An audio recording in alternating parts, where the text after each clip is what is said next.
don't know if I mentioned this.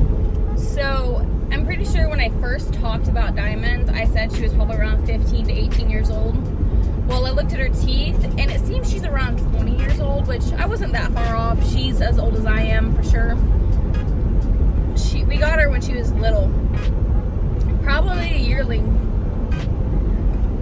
But, yeah, she's 20 years old.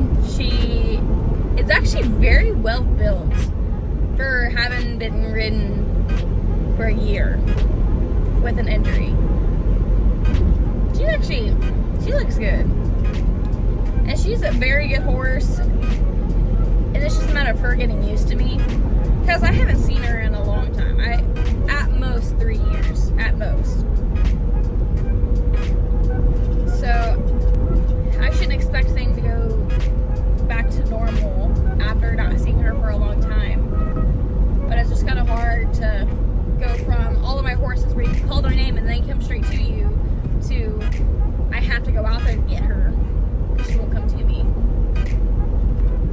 But the dude who dropped her off, which is the friend's fiance, he's like, oh, she loaded really well. I'm like, yeah, you don't even have to halter her. All you have to do is lead her up to the trailer and she'll jump right in and our horses will follow.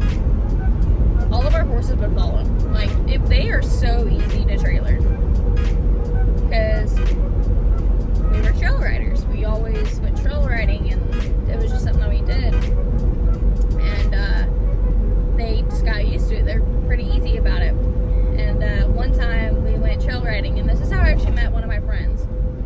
And she's a few years older than me. She graduated a year before I did. And she was on a pony. And I just got a new 6 leather that I couldn't read because I'm driving. Anyways, so she was riding a pony. And I guess somehow we got separated from her family and she got stuck with us. I was probably 12 years old, around that age. This is when my dad was dating someone that he's not married to. This was before my stepmom. So definitely 8 years ago. Holy crap, over 8 years ago. Anyways, so I rode one of my friend's horses. And stepsister, I don't know, it was my dad's girlfriend's daughter that we were friends with for a long time. And she wasn't there, so I rode her horse, Shadow. And I can't remember the name of these horses. I don't know what they're called to save the life of me. Because my sister had the exact same breed, and his name was Bert. And I'm going to actually put a picture of him. And if you can tell me what he is, thank you. So I rode Shadow, and my sister walked up beside me because we were stopped for a minute. And by this point, the pony was being absolutely stupid, and because you know how ponies are. So we put my friend on the back of my horse, and my sister walked up behind me, and I guess a bush got stuck on Bird's tail, and it freaked Shadow out. And so my friend grabbed me, and Shadow takes off. He's freaking out. He's not really bucking, but he's spooked. And I got him to calm down in like 30 seconds. It didn't take him very long to calm down. But really, I'm not trying to toot my own horn. I'm literally just telling the situation like it was. I protected both me and my friend from falling off Shadow. The thing is, he's actually a really good horse. He's very smart, and he just got spooked. It's some normal thing. Situation that could have been changed, or I don't know, avoided. That's the word. But it was just something that happened, and it's done and over with. Me and my friend are both safe. And I remember hearing my dad's voice screaming at me, and my friend holding on to me. And so it was just it was just a situation where our horses got spooked when they don't usually get spooked. But our horses are really good at trail rides. They don't really get spooked at anything. Like, I was dog sitting for my brother because he was in Branson, and they have a yapping little fucking mutt. Actually, she's not a mutt, but little stupid dog, not a Chihuahua. It's a hard name, but she's yapping and yapping and yapping at my horse, and my horse is not giving a fuck. But from this situation, okay, so this has to do with the situation where this dude really pissed me off. So Diamond will kick when she gets super annoyed. So out of all of our horses, Diamond was the most dangerous one. And we had a Mustang. But Diamond didn't like kids. She would fuck them off. She didn't like kids. She actually kicked. And so I was like, no, I don't want the dog near her. And this dude was like, oh, she won't kick. I'm like, yeah, she will. When she gets annoyed, she will kick. And this dude talks to me like he knows my fucking horse better than I do. I grew up with her. And this whole situation pissed me off because he is literally treating us like we can't do anything on our own. Like, I don't know if you understand, but all this shit that you're helping us with, I did on my own. Me and my mom did everything on our own. Like, I don't know who you think you are. You may be helping, but you're helping in such a rude way that I don't want your help. He reminded me of my father, which really pissed me off. Because, I'm just going to be honest here, I have daddy issues. Because my dad was never a real dad. My dad's an asshole. And all he does, he treats me like I'm just a kid that he has to watch. He doesn't treat me like his kid. He treats my sister and my brother better than he treats me.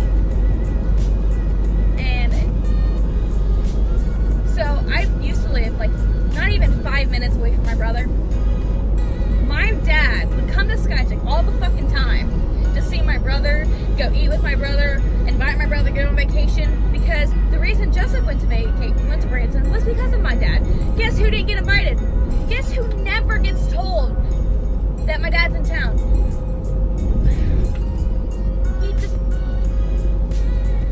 He doesn't act like my dad. He treats me like a kid that he just has to watch, and it pisses me off. And then when I do stuff and I don't listen to him, he gets mad that I don't listen to him. Well, you don't like my fucking father. All you do is freaking bag on me and say negative shit all the fucking time. Of course I'm not gonna listen to you. So the Views on 6 thing that I got, heat advisory. We're on heat watch right now. Yay! It's hot. But I just picked up the cow. It's back there.